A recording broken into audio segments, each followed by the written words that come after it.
Back to our channel. ఈరోజైతే నేను ఒక మంచి ఇన్ఫర్మేషన్తో మీ ముందుకు వచ్చేసానండి. ఏప్రిల్ నుంచి ఉచిత ఇళ్ళు అయితే మంజూరు చేస్తున్నారు. ఆంధ్రప్రదేశ్ రాష్ట్రంలో నిరుపేదలకి ఒక సొంత ఇల్లు అనేది కలగా మారుతుంది. అలాంటిది ప్రధానమంత్రి ఆవాస్ యోజన కింద ఇండ్లను ఉచితంగా ఇళ్ళను అయితే ఇస్తున్నారు.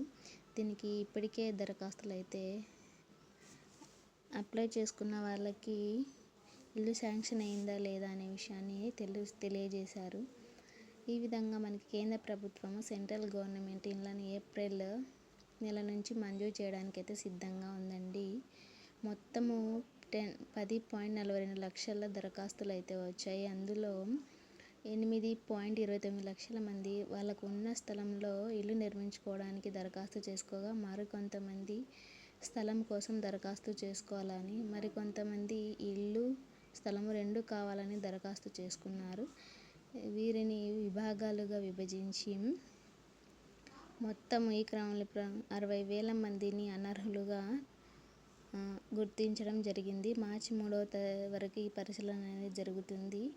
ఈ పథకానికి అందిన దరఖాస్తులలో ఎస్సీ, ఎస్టీ వర్గాలకు చెందిన వారే ఎక్కువగా ఉన్నారు.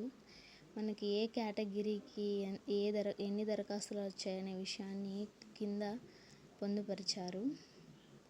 స్థలం లేని వారికి గ్రామీణ ప్రాంతాలలో అయితే 3 సెంట్ల స్థలాన్ని కేటాయిస్తారు. అక్కడ ఇల్లు నిర్మించి కూడా ఇస్తారు.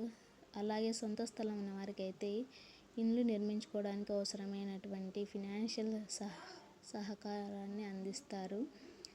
ఈ విధంగా ఆంధ్రప్రదేశ్ రాష్ట్రంలో అప్లికేషన్స్ రిపోర్ట్స్ అనేవి సబ్మిట్ చేశారు. 26 జిల్లాల నుండి అందిన దరఖాస్తులను పూర్తి వివరాలు ఇక్కడ చూడవచ్చు. ఈ వీడియోలో మీకు ఇన్ఫర్మేటివ్ అయితే ప్లీజ్ సబ్స్క్రైబ్.